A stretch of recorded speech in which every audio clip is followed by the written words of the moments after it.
Hello, Virgo.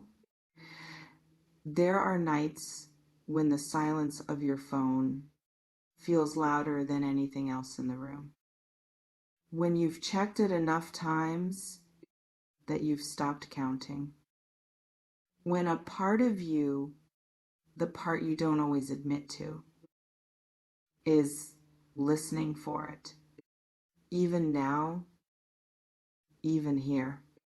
If that's the night you're having, then maybe this found you at exactly the right moment. There's a person you didn't have to think about who the name or maybe just the feeling of them was already there before the question finished forming, already present.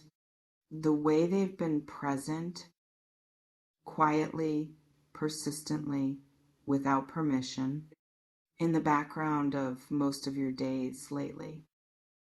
And most of your nights, especially the nights, and you've been waiting, not in a way you'd necessarily admit out loud, not in a way you fully admitted to yourself, but in the way your body knows things before your mind catches up, in the specific way you reach for your phone without quite deciding to, in the way a notification, any notification, even an irrelevant one, produces a half second of something before the disappointment settles, in the way you've constructed somewhere in the back of your mind a version of what it would feel like to see their name appear, what you'd do, what you'd say,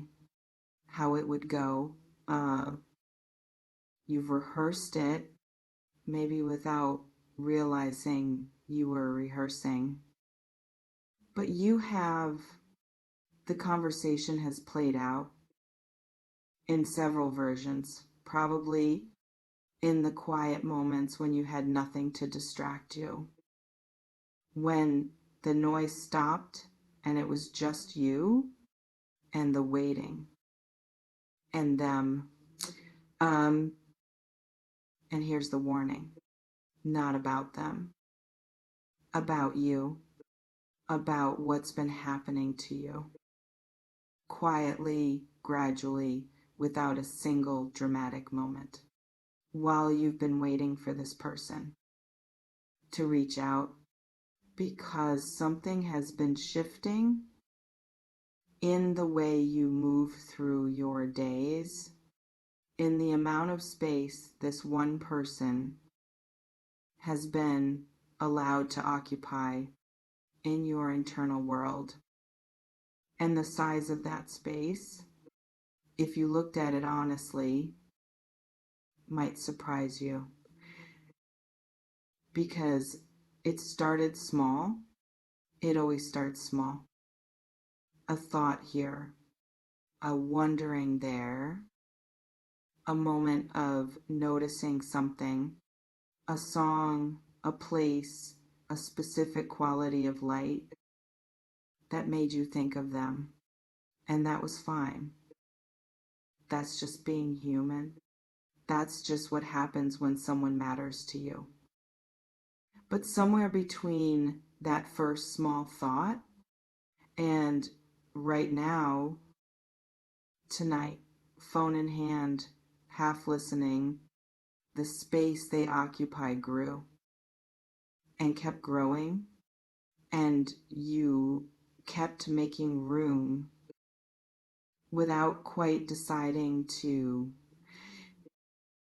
And now, if you're honest, they're not just a thought, they're a kind of weather, a background condition, something that colors everything slightly, the good days and the difficult ones, in a particular way that has their name on it.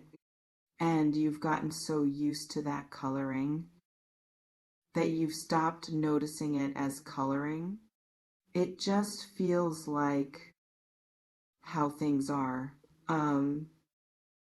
But here's what happens, and this is the part worth sitting with carefully. When one person becomes the weather, when one person's silence or presence starts to determine the climate of your inner world, you stop being the one who controls it. Not dramatically, not all at once, but gradually, decision by small decision, the center of gravity shifts away from you, toward them, and the days become, without you fully choosing this, organized around a single variable. Did they reach out? Will they reach out? What does it mean that they haven't? What does it mean if they do? And that organizing, that quiet restructuring of your interior world around someone else's actions is the warning. Not about who they are, not about their intentions, not about whether they're good or bad for you. That's a different conversation. The warning is about what you've been doing, what you've been allowing, what you've been giving away, piece by piece, quietly, in the waiting. Because every hour spent listening for a notification is less than #0. 5 hash is greater than is an hour of your own attention. That isn't yours anymore. Every mental rehearsal of a conversation that hasn't happened is energy that left you and went toward them. Every moment of checking, and then the disappointment, and then the recalibration is a small withdrawal from something in you that doesn't have unlimited reserves. And you've been making those withdrawals steadily for long enough that you might be running lower than you realize. Lower on the particular kind of energy that keeps you grounded in your own life, in your own days, in the version of yourself that exists, independently of whether this person decides to reach out or not. That version, the one that doesn't need the text to feel okay, remember her, remember him, remember the you that existed before this person became the weather.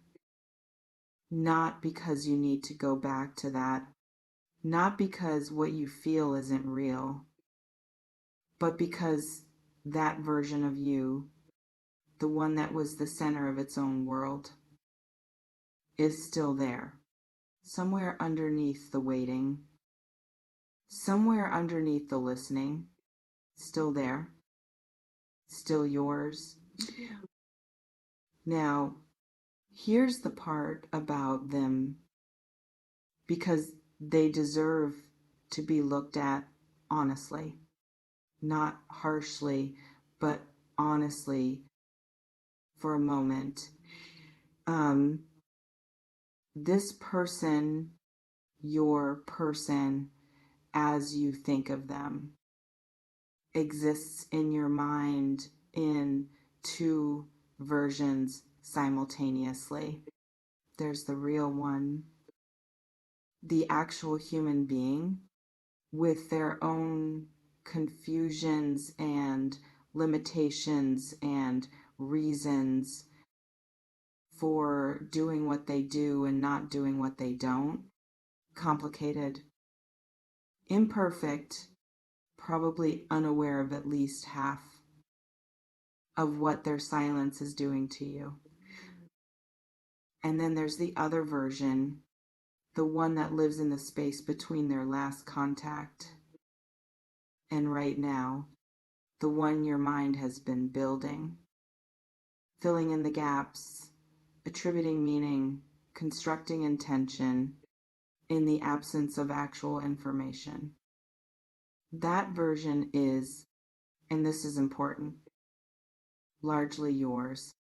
A creation, not intentionally, not dishonestly, but a creation nonetheless, built from what you know of them and what you need from them and what you fear about them and what you hope quietly, stubbornly, they might still be. And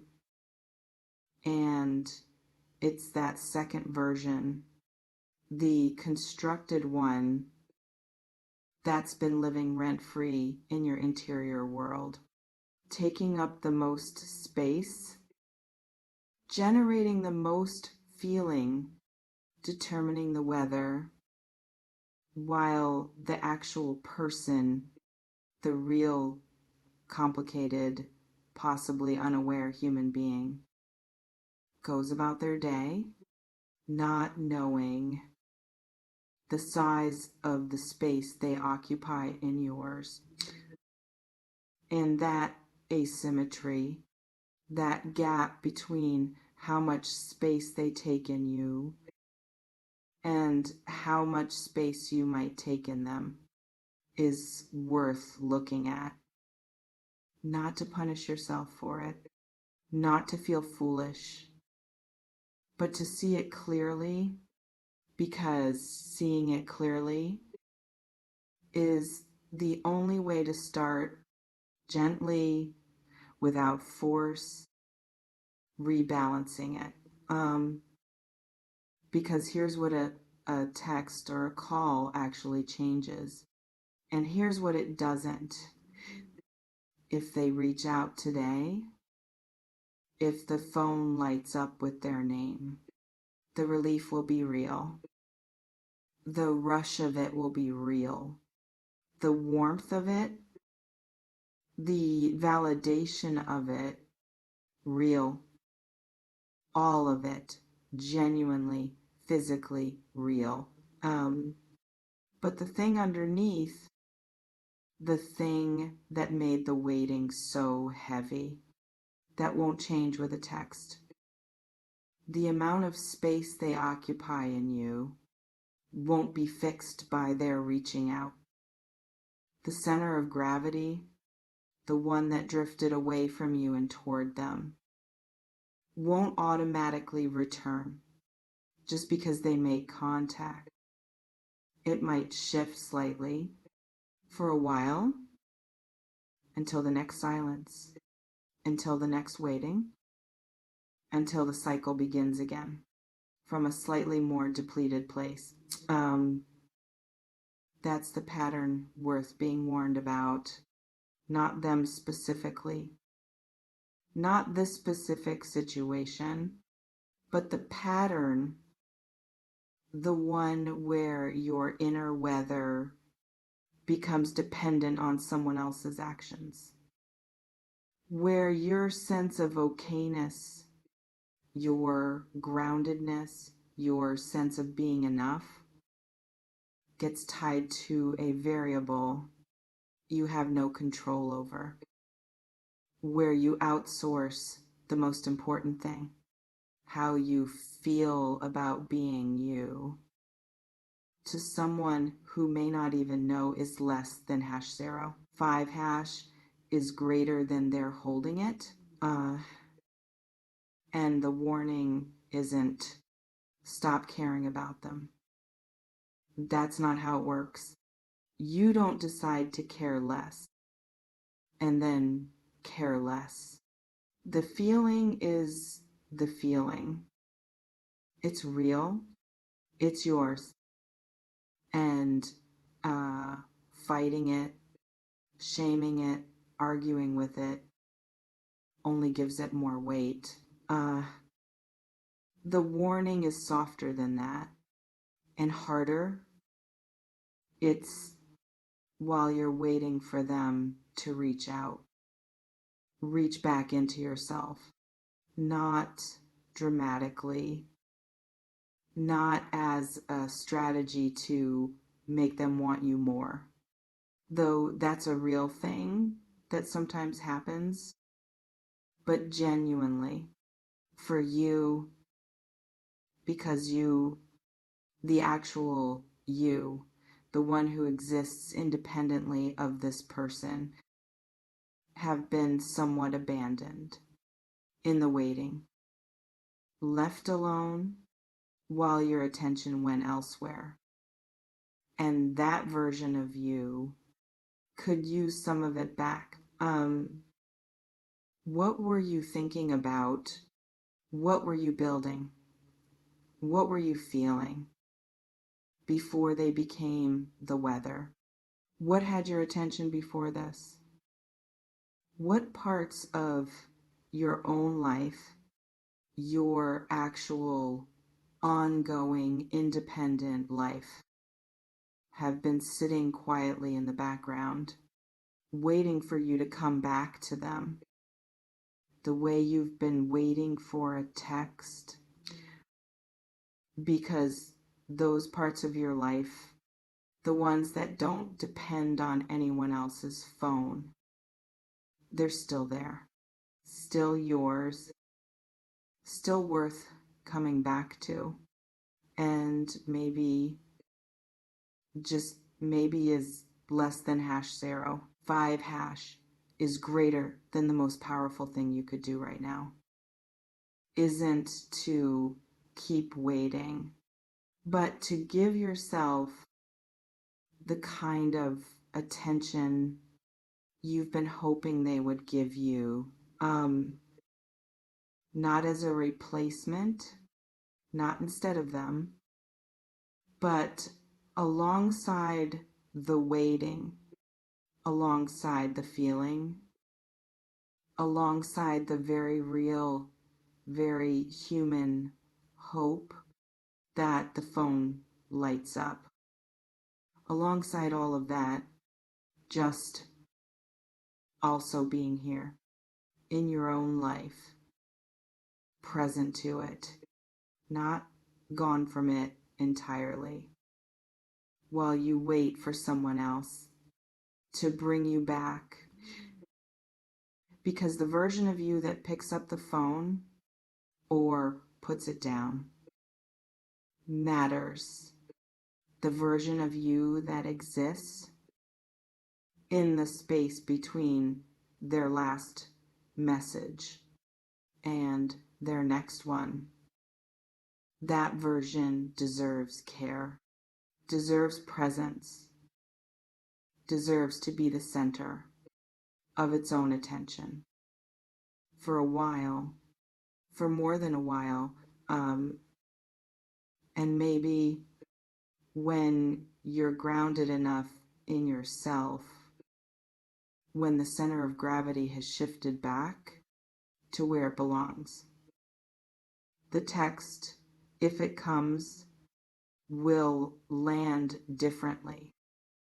Not as rescue, not as proof, not as the thing that finally makes you okay, but as just contact from a real complicated person, reaching out to another real complicated person. Neither of you the weather of the other. Both of you just here.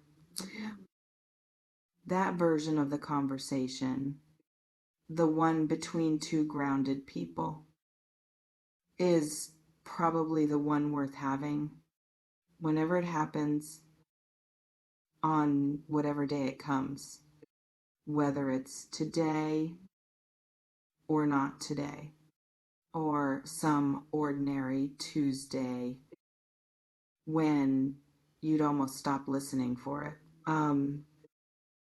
Put the phone down just for a moment, not forever, not as a statement, just for long enough to remember that the most important thing in this room right now isn't on the screen. It's you still here, still whole, still more than the waiting. Um, Always more than the waiting.